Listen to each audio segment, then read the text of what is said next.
Okay, I finished in this chapter on the MySQL database server. I finished installing MySQL, and I uploaded this video that showed what I did. So at this point, what I'm going to do is go through the rest of the chapter. So that's it. So what I'll do here is start up the server. Let's see if I can remember how to do that. It's on the C drive, Program Files, MySQL here. Before I start it up, let's check that it's not running, and we have to do this anyway. Let's get a terminal window here, or command prompt. Type in MySQL. Can't connect to the server, it's not running. Let's start up the server. I go into the bin folder here, look for mysqld.exe, start that up, come back here. Good, we connect. And also we log in without a password. I'm not going to worry about that right now. Our system is not open to the outside, so it's not a security problem.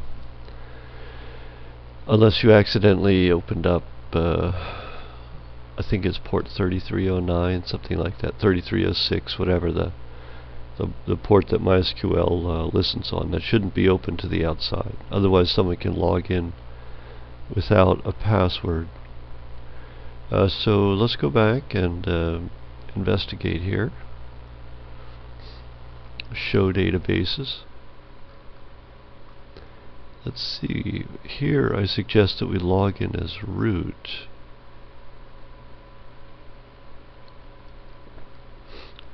And what do? We show databases here, and select a database, create a database like that.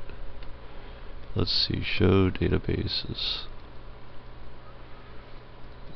Let's see if we can create a database. Create database. We just have a suggested name here. Call it test. Oh, we have test already. Call it SAM for sample. Alright, so it doesn't, with the user account that we're running under, we cannot create a database. So I'm going to quit.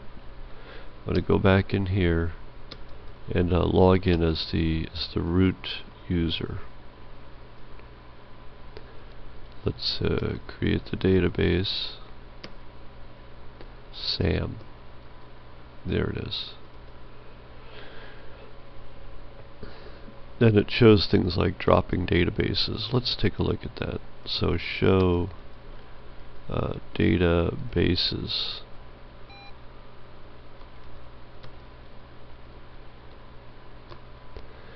And see that test database. Let's use the test database. So that's selecting it. Then we'll show tables like that. There's nothing in there. So let's use SAM, that's the database we created. Show tables, there's nothing there. We can drop the database test. Drop database test. And I'll use the up arrow to scroll through the command history. Here's show tables. No, that's not what I want. Show databases. So now you can see test has been dropped. So we looked at this create command, and we didn't. To exit, we actually used that quit. We looked at show databases. The select command here. This shows you how to cancel a multi-line command. So if we did something like this, we decided we want to exit, we use this \c like that. Because in MySQL you can enter your commands on multiple lines. So look at this. I have the word show, the word databases, and the symbol semicolon on 3 separate lines. Then I can hit enter at the end of that, and you'll see this arrow here is a line continuation prompt. So if we wanted to abort that, we can use \c. Alright, that's that point. And then, let's see. We created a database. We dropped a database. We're describing a table. The thing is, we don't have any tables yet. So, let's keep reading here. Let's create a table. Here's a way to create a table. And let's take a look here. These are examples. Create database bookstore. Use the bookstore.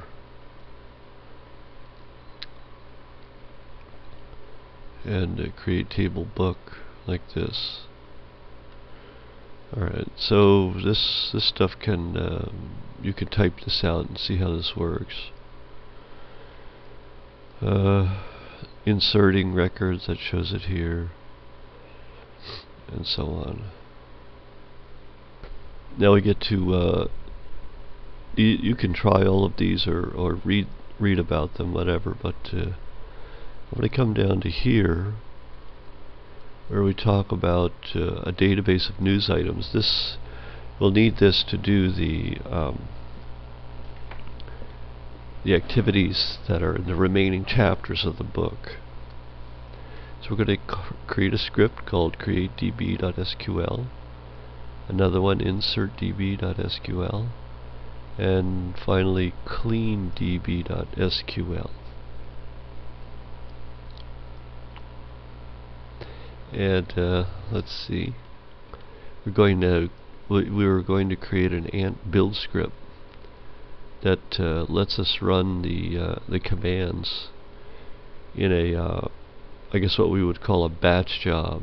So we write the commands out in a text file, and we run all the commands at once by submitting that text file to the MySQL command line client. And we're going to do that through what's called the ant build system. So that'll give us some exposure to the ant build tool, which is widely used in Java development, although its use is getting covered up a little bit from higher level tools like Eclipse that use it internally and reduce the need for the developer to work with ant directly. So let's keep moving on here. So what we're going to do is we're going to create a database called Publisher. There it is.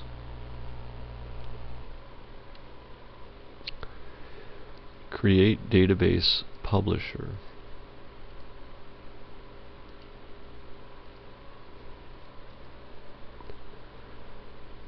Grant all privileges on publisher.star to publisher at localhost. So this publisher here, this is the database username, and this is the host or the computer or the host name, the internet host name from where the user publisher will connect to the server in order to access this database called Publisher. So just so that we can remember it, these are 3 separate things actually, although we give them the same name just to make it easier to remember. So we've created a database called Publisher. On that database we have tables. Publisher.star is an expression that represents all tables under the publisher database. So this .star is called a wildcard. Star is a wildcard character, so publisher.star matches against all tables in the publisher database. So we'll grant all privileges on all tables in the publisher database to the user who authenticates as publisher and who in addition is connecting from the local host. So we won't allow connections from anything other than the computer that we're running the database server on. And then finally we have this phrase here, identified by quote publisher, and this is the password. So let's grab that whole thing. Let's go ahead and get that. Gotta go to the end there, paste it in there. Alright, that's created.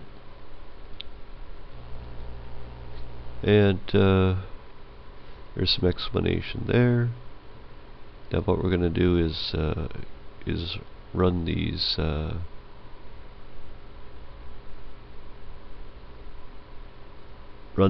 create these commands in a file called createdb.sql. We're going to do that inside of the publisher project. So that means we're going to anyway, I'm going to exit from MySQL, and I'm going to start up Eclipse.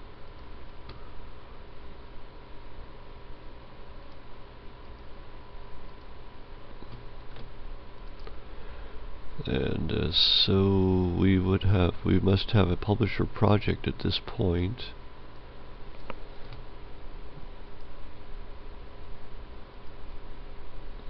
There it is. So we'll put these things in there. So what do we recommend here? Let's take a look.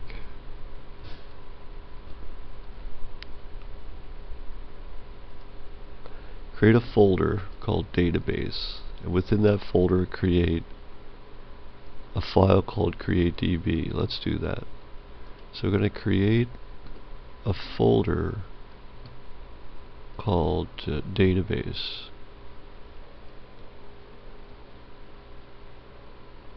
Under publisher. And under database we're going to create a file called createdb.sql. There it is.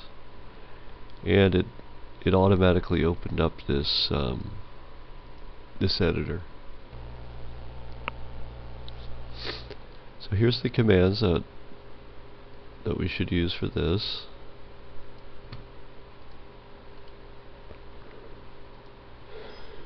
So we could run these commands from the MySQL command line prompt, but we may need to modify these commands over time and rerun them.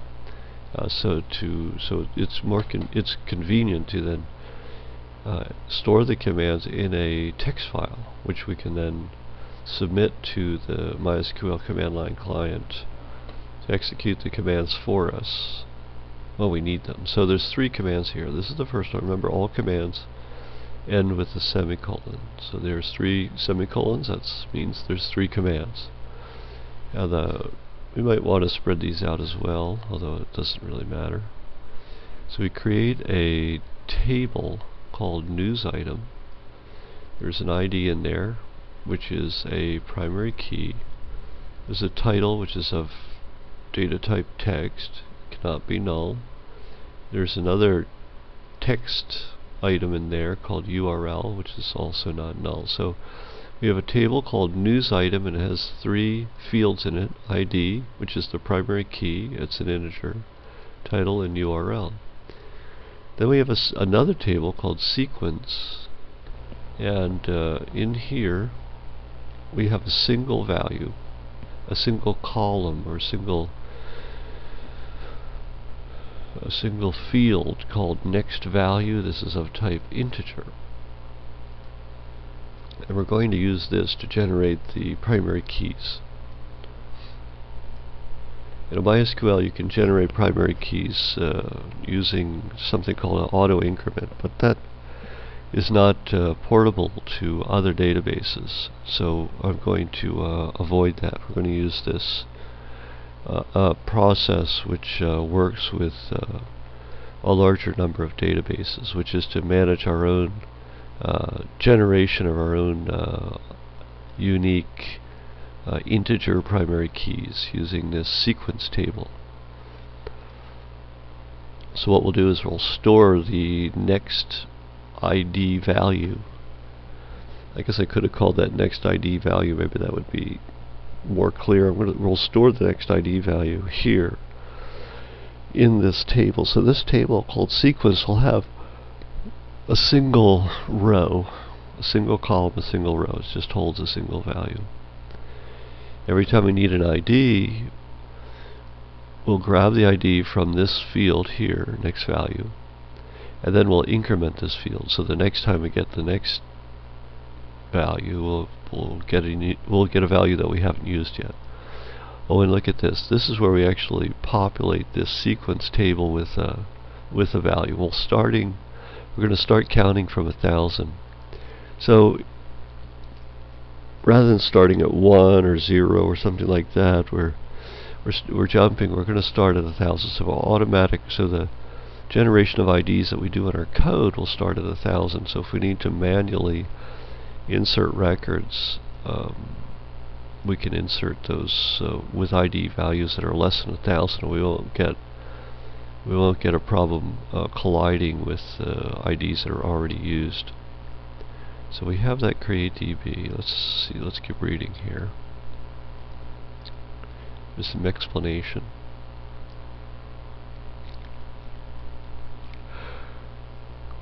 Insert.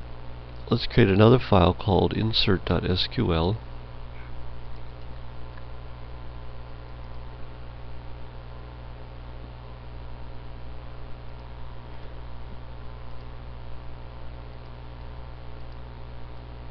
And here we're going to include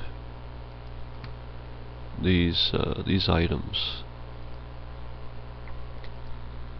Make that easier to look at. So there's two commands. You know, the first command is this first insert. Second command is another insert. Looks like we're missing some data there. Oh, look, I lost this piece there. How to put that in. And so the first one here, these can be spread out, by the way. If we want, we could make them like this.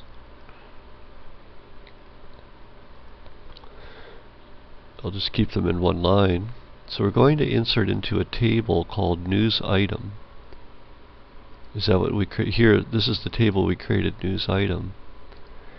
We're going to insert into that table values for the ID field, title field, and URL field, and these are in fact the values. So the ID is set to 1, the title is set to CNN, the URL is set to this string. Similarly, we do the other one down here. So once again, we started the next value field of the sequence table. We're starting that at 1,000 because we want to. And here's an example why that makes sense. We're going to manually assign these IDs 1 and 2 inside this test data here. All right. Let's keep reading. And then we have another one, cleanDB. So what cleanDB does is it's another script. So we have 3 scripts now, and this is used when we make a change in our test data, this data here, and also a change to our schema, the structure of our database, the tables that are in there, what the tables contain, what the relationships are between the tables. So if we make a change to this schema or change to the test data, we just want to first delete everything. So we want to clean, or delete the database, and then we'll run the creation script again, and then we run the insertion script to insert new test data into the database. So here we have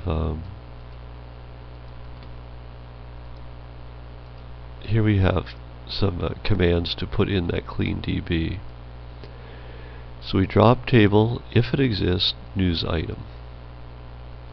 Drop table if it exists sequence. So we want to delete both tables. Now this part of the command is MySQL specific. If we do drop table news item, that'll work on every database. But if we use the form drop table if exists news item, this will not work on other databases. This will only work on MySQL.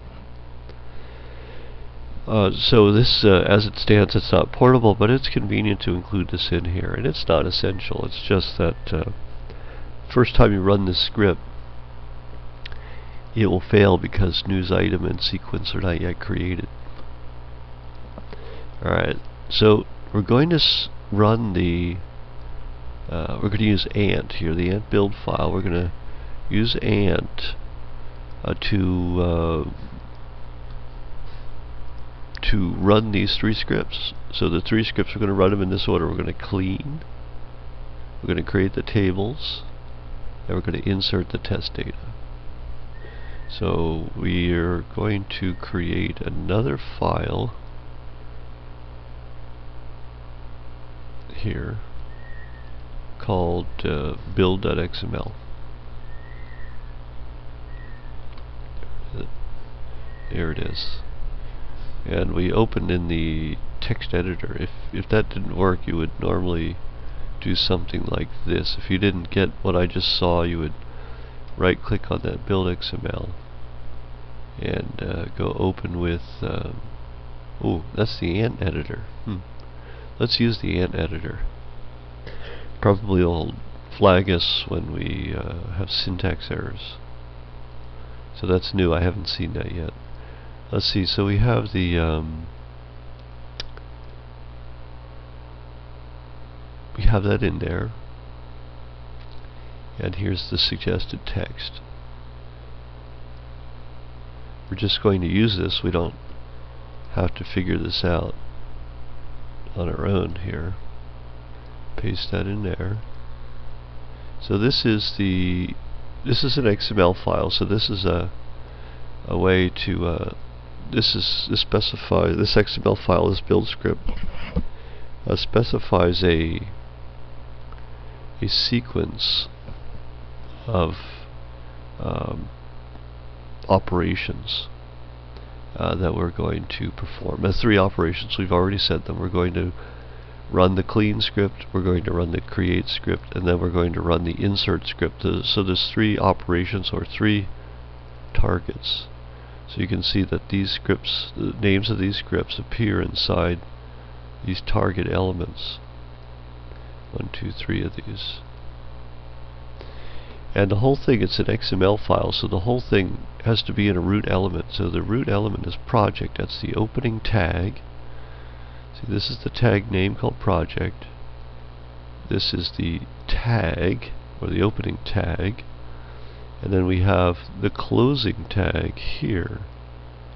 And then everything in between the opening and closing tag here that I have highlighted, this is referred to the content of the project element. So an opening tag, content, closing tag, that taken together is called an element, or the project element in this case. Remember, an element is an opening tag, content, and a closing tag. Now there's exceptions there. You can have what's called empty elements, which here's an example right there. This is an element, and it has no opening or closing tag. It has only a single tag. It's I guess we can call it a self-closing tag, because we see that here. We use this syntax. We put the slash right inside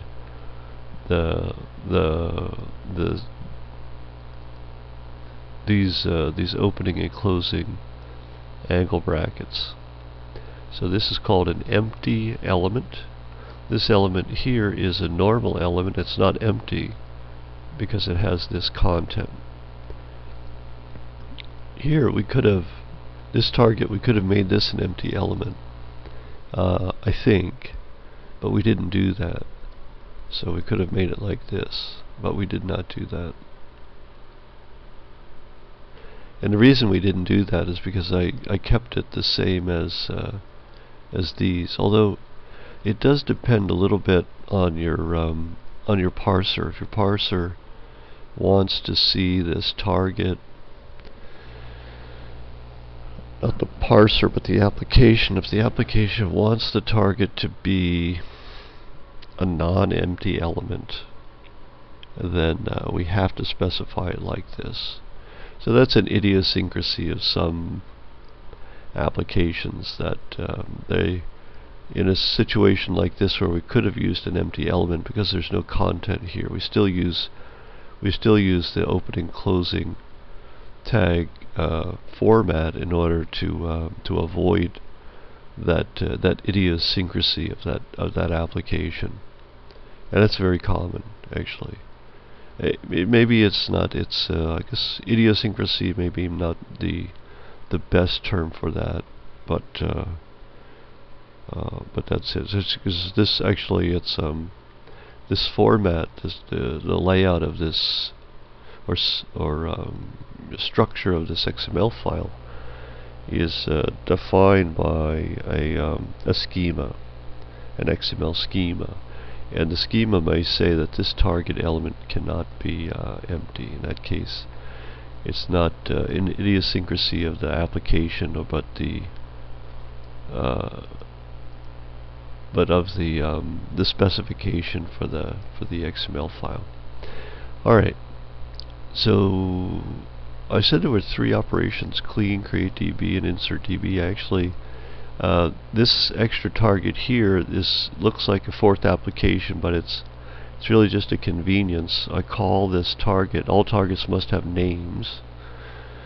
That's done here, and that's why it doesn't do anything. Say it's a target without any contents. Normally a target has some contents to specify the one or more operations that need to be performed. Like in this case, the clean DB has it executes the MySQL command line client.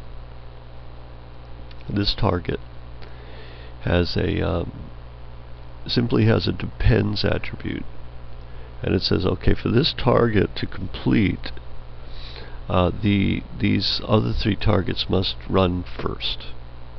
And so basically we can run the all target, and it'll run these 3 targets for us, or we could individually run these 3 targets by themselves. So we have that flexibility here. So this target here, clean DB, remember a target has a name, and this depends clause, or attribute rather, this depends attribute is optional. The name attribute, on the other hand, is required. If we leave that out of a target, you'll see we'll get a syntax error. And because we're using this ant editor, the ant editor recognizes in this moment that the target does not have the required name attribute, and so it guesses where the problem is and highlights things in red.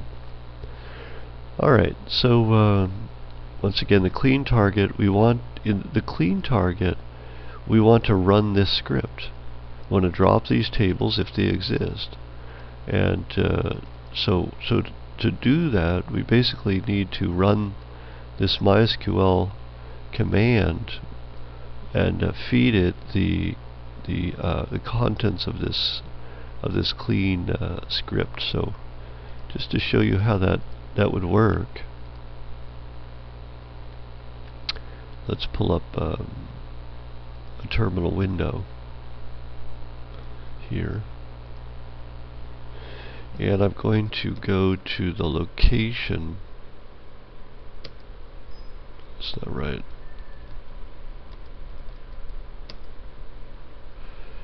Workspace, here it is. Oops.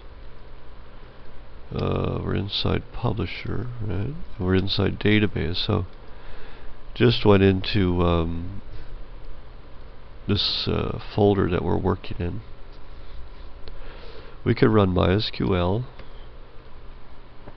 -2 Publisher -p password Publisher -d uppercase D space Publisher. That's the name of the database.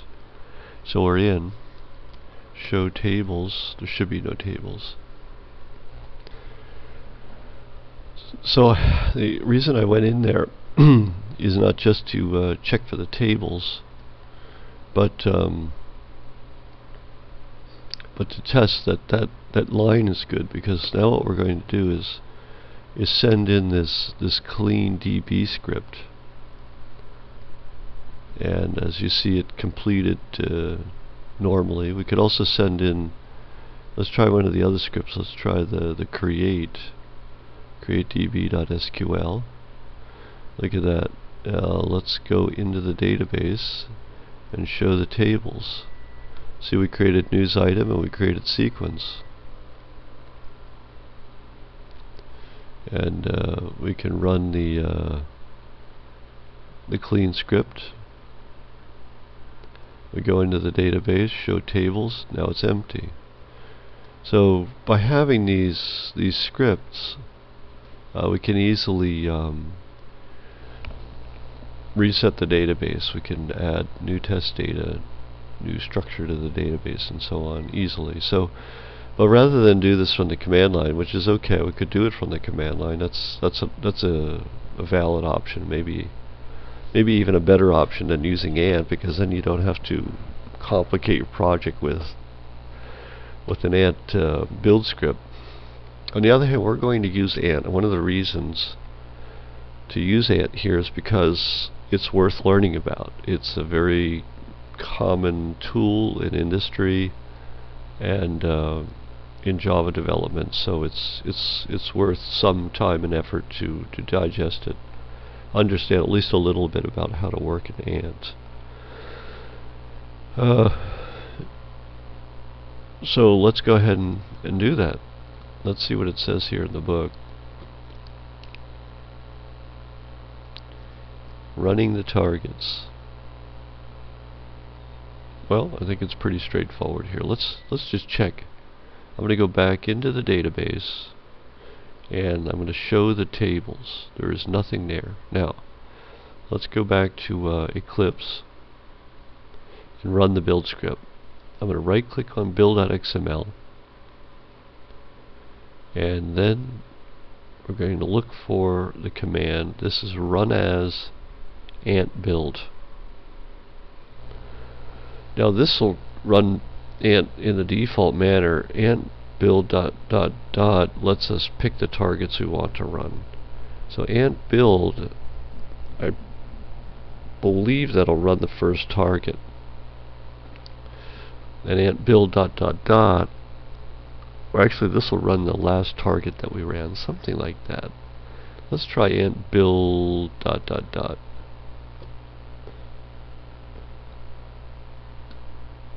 I don't see anything. Let's try that one more time.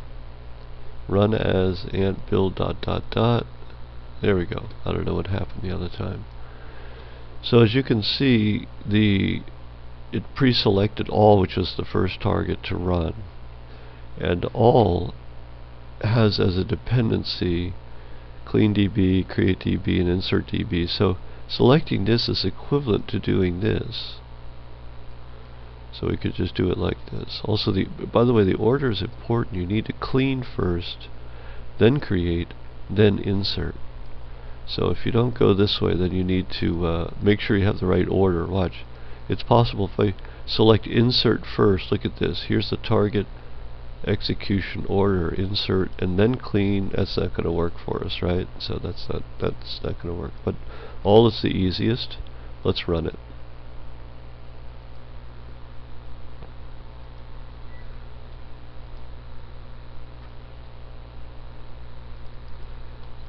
There it is. This is the console inside Eclipse. Clean DB runs, create DB runs, insert DB runs, all has completed. Build successful.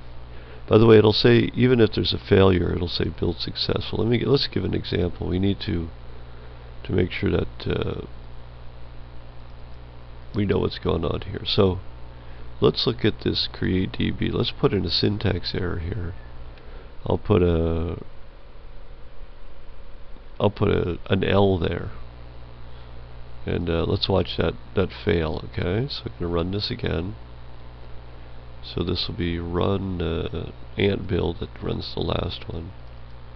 Look at that. It says build successful, but it just means that ant ran correctly. It doesn't mean that the operations that ant was trying to execute completed normally. So we can see the errors here. So in createDB, that's where we introduce the error.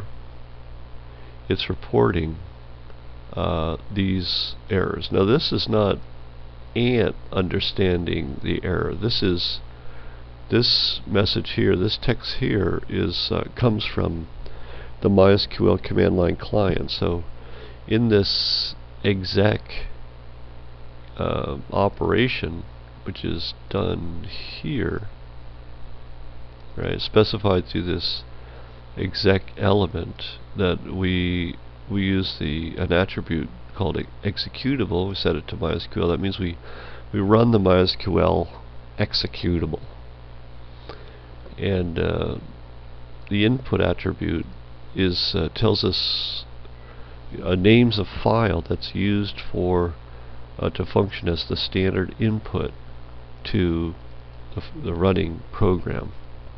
So cleandb.sql is assigned to the standard input for this running program, rather than assigning the console or the keyboard to as standard input.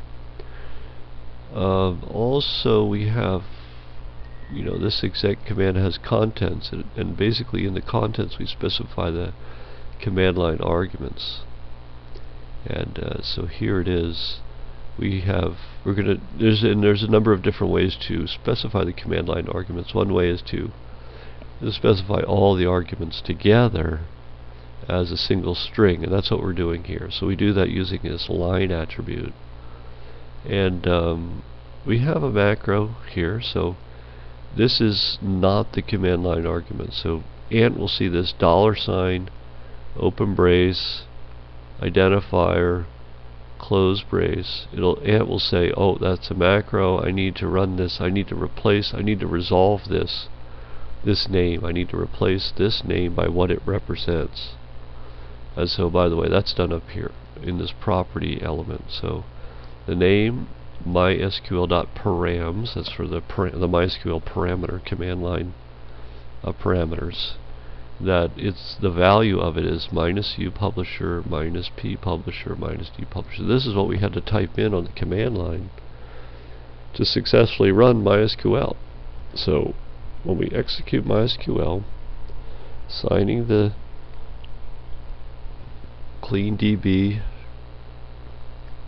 as the standard input, and also when we run the command, provide this string as the on the command line.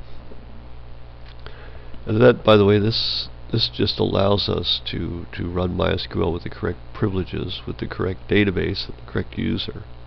So that's the same in all three of these commands. They all have the same arguments here. Although what's different is the file that's assigned to standard input here. This is cleanDB, here this is createDB, this is insertDB. And we need to fix our error here. We introduced a bug in here. Where was that?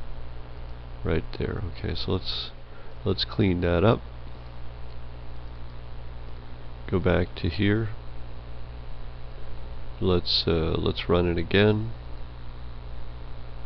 Here's the console.